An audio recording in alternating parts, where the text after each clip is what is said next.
I ended up doing a little side project today because I came home from Costco with that big box of wine, and I have to agree, it's not the prettiest thing sitting on the bar.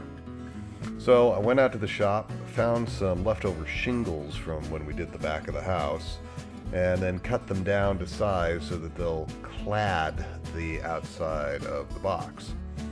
I had to hold that together with something, so I took this chunk of wood that was left over from when I ripped apart that solid core door about a month ago. Just put that on the table saw, milled it down into a nice L shape. Then I took one of the shingles and cut a hole in it so there'll be a place for the spout to go. And then glued that all together into a nice little box shape.